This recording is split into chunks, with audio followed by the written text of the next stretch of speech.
Yo les amis, c'est Kazin, j'espère que vous allez bien et on se retrouve pour la vidéo, tu le sais, du blabla du soir. Voilà, j'aime bien partager un petit moment comme ça avec vous, histoire de papoter sur différents sujets. Alors peut-être même c'est pas toujours Pokémon, ou revenir un petit peu sur les questions que j'ai pu avoir ou des choses comme ça dans l'espace de mes commentaires évidemment, puis pourquoi pas de parler collection. Tu sais que moi en ce moment la problématique, bon déjà il y a le budget, hein, faut pas se leurrer, hein. Pokémon, c'est que ce soit la collection ou l'ouverture, c'est quelque chose qui coûte très cher, surtout si tu veux faire de l'ouverture, parce qu'au final tu t'aperçois que si tu budgétises une certaine quantité d'argent et t'achètes les cartes à l'unité, hormis des grosses cartes qui coûtent très cher, tu peux te faire plaisir, avoir de cartes magnifiques, hein. J'en ai fait souvent, j'en ai souvent parlé en vidéo de mes achats, où tu peux trouver des cartes, des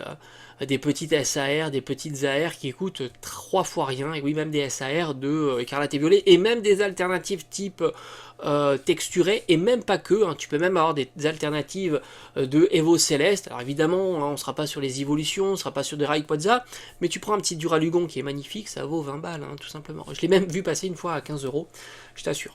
Donc c'est vrai que Pokémon, ça coûte beaucoup d'argent.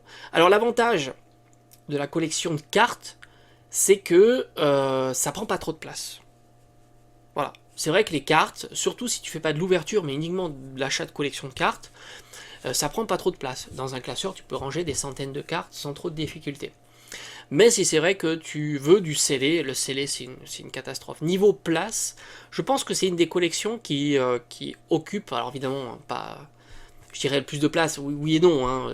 Tu collectionnes du jouet, dès l'instant que tu gardes le package, ça consomme énormément de place, hein. Il faudrait énormément de place pour collectionner le scellé et avoir du budget évidemment. C'est pour ça que moi d'ailleurs depuis quelques mois maintenant j'ai fait un choix de collectionner en scellé des items qui se rangent facilement et qui occupent un espace qui est plutôt réduit. C'est pour ça que j'ai complètement viré les coffrets. Déjà parce qu'il y a des coffrets, ils en sortent beaucoup trop. Beaucoup sont, enfin je dirais pas sans intérêt, mais presque, hein, d'un point de vue de la collection en scellé. Je vais me concentrer uniquement sur des coffrets, on va dire, atypiques. Ça veut dire qu'ils proposent des cartes ultra premium. J'ai même pas gardé d'ailleurs un coffret, que ce soit Léviator ou Dracofeu Terra Cristallisé, tu le sais. Parce que, alors, on est à la limite, hein. Parce que tout simplement, quand je t'ai dit qu'on est à la limite, c'est tout simplement que j'aurais pu en garder un, parce que c'est vrai que la carte est premium, mais on va dire que j'attends le coffret type alternatif, hein. D'ailleurs j'en ai un en tête qui devrait arriver, normalement, où tu as une carte type AR plutôt, avec Pikachu il me semble, avec les starters de Écarlate et Violet. J'en avais fait une petite vidéo, je crois, présentation idem. Ça, j'attends ça avec impatience. J'espère que il va arriver. C'est un petit coffret comme ça. En plus, c'est un petit coffret. Ils n'utilisent pas le pattern avec une boîte de rangement ou des choses comme ça, avec 6 boosters, je crois. Ça, c'est un truc qui me branche bien. Mais c'est vrai que le souci de place, c'est un truc, c'est énorme, hein. Imagine-toi une année de sortie de sortie d'items Pokémon. C'est colossal.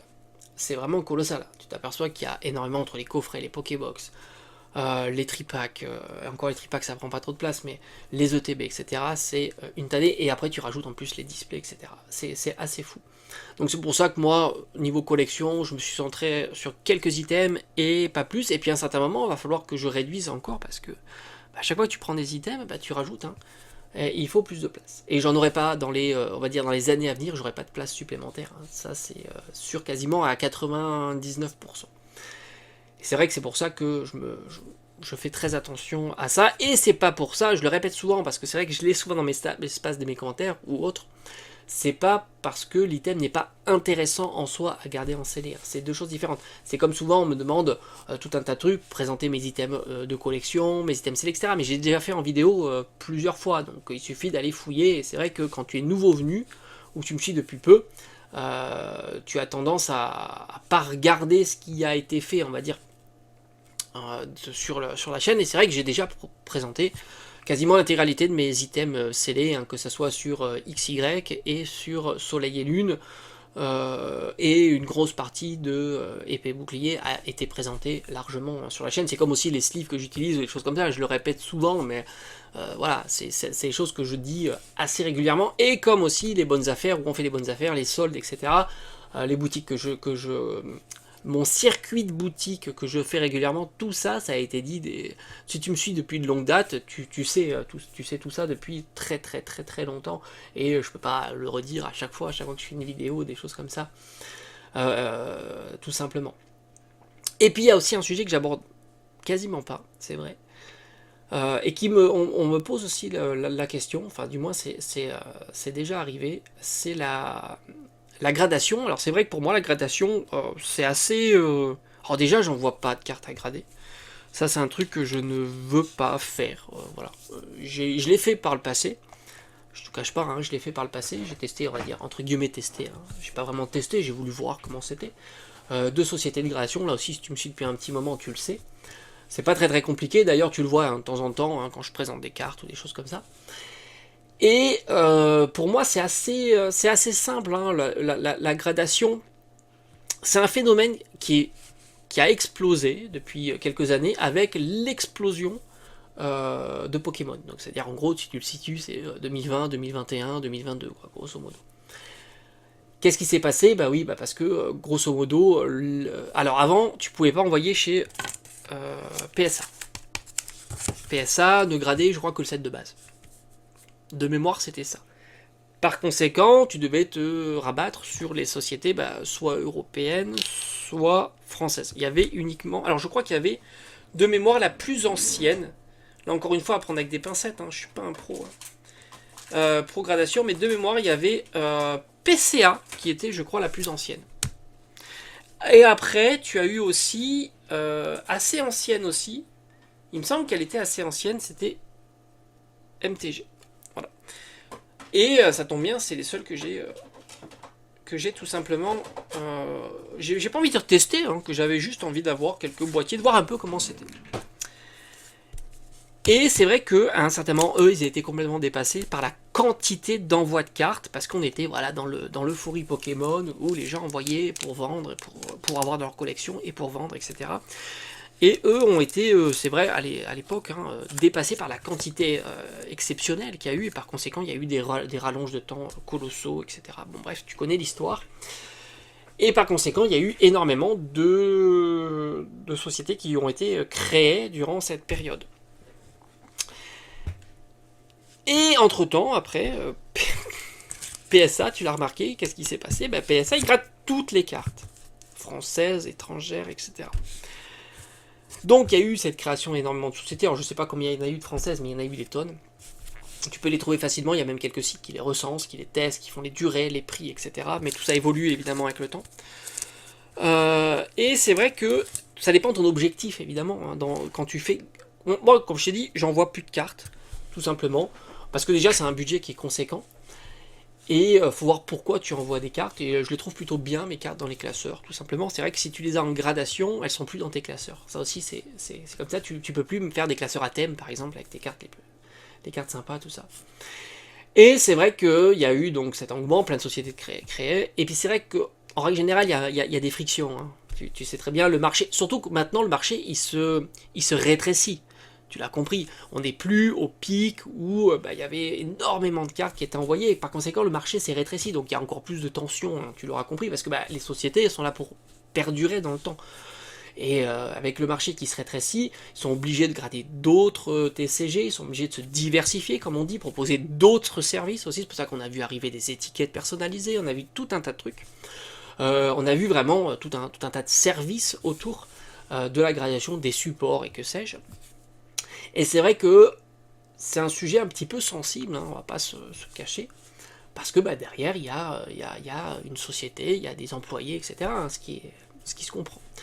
Et c'est vrai que, quelle est ta démarche pour faire grader ta carte? En fait, c'est ça l'objectif.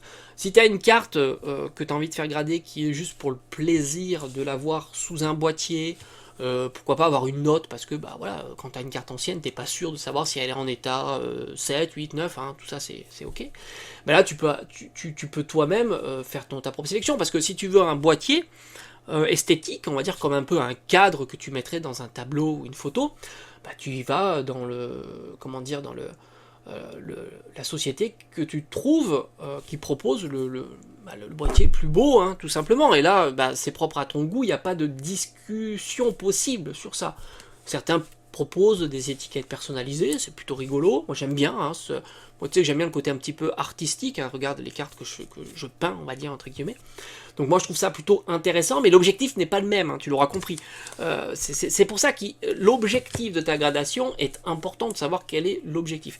Quand tu veux une étiquette personnalisée avec l'extension du décor, bah, c'est pas le même objectif que si tu veux juste une plus-value de ta carte, hein, tu l'auras compris. Et du coup, c'est pas du tout les mêmes sociétés à qui tu vas aller confier ta carte. Grosso modo, après, tu as l'esthétique du boîtier, mais le boîtier qui soit plus ou moins solide, plus ou moins petit, protège plus ou moins de l'humidité, plus ou moins des UV, ça sera toujours un petit peu pareil.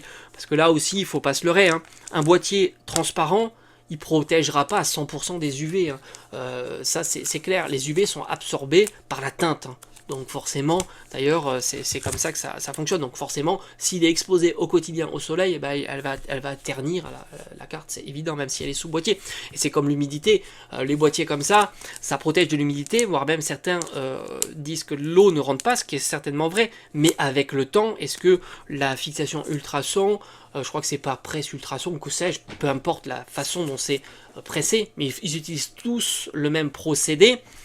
Il me semble en tous les cas, là c'est pareil, avec les années, le fait de les manipuler, tu peux avoir des micro-porosités, on va dire, qui ferait que bah, pour un certain moment, je dis pas l'humidité, parce que l'humidité c'est compliqué, mais disons que si elle tombe dans l'eau, elle peut avoir des soucis, mais là n'est pas la question.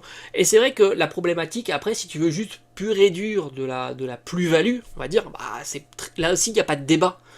Si tu veux plus-value, il n'y a qu'une société qui propose une plus-value significative, c'est PSA, voilà, tout simplement. Là aussi, pour moi, il n'y a pas de débat. Donc au final, il n'y a pas trop lieu de parler des sociétés de gradation, parce qu'au final, si ton objectif c'est d'avoir un joli boîtier, bah, tu vas sur celle qui te plaît.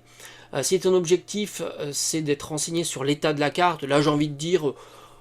Franchement, à moins qu'il fasse une boulette, mais ce qui peut arriver, hein, on peut toujours faire une boulette hein, quand tu observes une carte, mais grosso modo, surtout sur des cartes récentes, c'est plutôt facile et toutes les sociétés se valent hein, sur l'identification de l'état. Après, il y a un niveau d'exigence qui n'est pas le même, et ça, encore une fois, c'est pareil, hein, c'est comme un prof qui est sévère et pas sévère, hein, c'est toujours pareil. Il y a des sociétés qui ont certaines exigences, il y a des sociétés qui n'ont pas le même, comment dire, la même échelle de notation, mais ça c'est louable, hein, c'est comme les profs, hein, chacun a son barème, hein, si tu veux, c'est comme ça. Ils vont pas se téléphoner en disant attends, moi je fais un barème comme ça, l'enfoncement je compte comme temps, la rayure je compte comme temps, non, faut pas exagérer. Personne fonctionne comme ça et ça ne fonctionnera jamais comme ça. C'est toi, tu le sais, par rapport à la société dans laquelle bah, tu vas. Et après, si tu veux avoir une société qui... Alors après, c'est toujours la problématique. Est-ce que tu as peur d'avoir une société dont tu as envoyé beaucoup de cartes? Parce que c'est un coût aussi. Il faut prendre aussi en compte le coût. Il y a des sociétés qui proposent des gradations pas chères. Souvent, c'est peut-être même un petit peu moins de 10 euros. Il y a des sociétés qui proposent des gradations plutôt chères. Et donc là, ça va aussi différencier par rapport à une carte. Tu vas pas envoyer une carte chez PCA qui va te coûter très très cher à l'envoi, l'expédition, la réception, etc. Si c'est une carte qui est de faible valeur, voilà, tout simplement. Donc là aussi, ça sera pas du tout les mêmes envois. Et encore, à la limite, si tu as envie d'avoir du PSA avec une carte qui vaut 2 euros, bah, pourquoi pas, hein, chacun fait comme il veut. Hein. Mais ce que je veux dire, il y a aussi ça, il y a le marché qui va avec la carte. Et après, ce qui est assez intéressant aussi, c'est que souvent, les sociétés donnent accès au pop report. C'est-à-dire que grosso modo, bah, tu peux voir si une société, au lieu de plutôt d'écouter ce que peuvent dire les gens à droite à gauche, bah, tu vas faire toi-même ta propre expertise, tu vas regarder bah, par exemple, est-ce que cette société-là grade les cartes un petit peu notables, par exemple de épée bouclier, est-ce qu'il y a beaucoup de Noctali VMAX, de Évolution Céleste, est-ce qu'il y a beaucoup de Dracofeu set de base, et ça pourra t'identifier un petit peu de savoir si bah, les collectionneurs qui ont des grosses cartes ont plus ou moins confiance en une certaine société de gradation, hein, tout simplement. Donc après, voilà, c'est aussi intéressant de te faire sa propre expérience, sans compter que maintenant tu as des sites et des personnes qui proposent de centraliser un petit peu les pop reports, de savoir combien de cartes ont été gradées, etc. Mais cette information-là, elle est compliquée à analyser, parce que tu as aussi, entre guillemets, la qualité de la carte. Tu peux avoir des cartes... Alors, on peut imaginer que PSA reçoivent prioritairement des cartes de grosse valeur. Et on peut imaginer que des sociétés qui proposent par exemple des gradations pas trop chères récupèrent des cartes de moindre valeur, de moins grande valeur que les cartes qui seraient proposées chez PSA. Tout ça est forcément logique. Puis après, tu as des sociétés qui sont là depuis plus longtemps, donc forcément elles ont un pop report beaucoup plus grand. Et puis là aussi, il y en a qui ont basé leur business plan en 2020, 2021 ou 2022, où il y avait un engouement à stratosphérique sur les cartes, sans compter que l'impact du prix de la carte, donc le fait que maintenant les cartes sont beaucoup moins chères qu'il y a quelques années, impacte aussi sur la quantité de cartes qui sont envoyées en gradation. Tu vas plus difficilement faire grader une carte qui vaut 30 euros, même si c'est une carte, une carte hyper rare, pardon, parce qu'elle vaut que 30 euros, tu vois, un peu comme les alternatives de Écarlate et Violet, par exemple. Donc tout ça fait que, et alors si tu veux savoir si ta société, donc tu as envoyé tes cartes, et tu as mis un certain budget, risque de fermer ou pas, donc ça c'est un petit peu compliqué, parce que du coup tu perds le pop report, tu perds un petit peu la notoriété, ça c'est complexe, donc ça c'est à toi de parier un petit peu sur une société, parce que c'est quelque chose qui peut arriver évidemment, parce que le business plan a été monté sur une époque où Pokémon était plutôt très croissant, très florissant. Surtout que pour l'instant on voit pas l'engouement reprendre fort, hein, donc ça pourrait durer quelques années, et par conséquent une société, même si elle perd pas d'argent, ça peut arriver, mais elle est là aussi pour en gagner, hein, c'est aussi ça, hein. Donc à cet moment-là, elles décideront certainement de fermer ou de faire autre chose, tout simplement. Et c'est pour ça d'ailleurs que tu vois beaucoup de sociétés qui se diversifient. C'est un signe aussi qu'ils ont besoin de cette diversification pour justement combler certains manques de certains TCG. Plus il y a de TCG, plus il y a un manque quelque part de faire rentrer de la carte et de faire rentrer de la gradation, évidemment, parce que Pokémon ne suffit plus en soi, ce qui est logique, parce qu'il y a quand même moins d'engouement, les cartes sont moins chères, et par conséquent, il y a moins de personnes qui vont faire grader leurs cartes. Sans compter qu'il y a aussi un attrait sur les professionnels qui vont, eux, se diriger certainement sur des sociétés de gradation comme PSA, parce qu'elles savent qu'en gradant chez PSA, elles auront plus de chances de vendre leurs cartes. Déjà, de vendre leurs cartes, et de vendre leurs cartes plus cher. C'est aussi un intérêt. Donc en fait, l'intérêt de faire grader ces cartes, il est multiple. Ça peut être pour avoir un beau boîtier pour protéger sa carte rare. Donc là, tu peux faire confiance en tout un tas de sociétés. Pour avoir une belle étiquette, un beau boîtier aussi, il y a l'esthétique. Et puis après, évidemment, il y a la plus-value, hein, voilà, tout simplement. Mais moi, encore une fois, comme j'ai dit, je n'en vois pas, parce que déjà, ça me stresse, je t'avoue. Je fais partie de ceux qui sont quand même stressés, parce qu'on ne sait jamais, alors c'est très rare, évidemment, hein, ne serait-ce les envois postaux et les choses comme ça. C'est évidemment très rare, mais bon, c'est vrai que c'est quelque chose dont je me soucie un peu plus maintenant.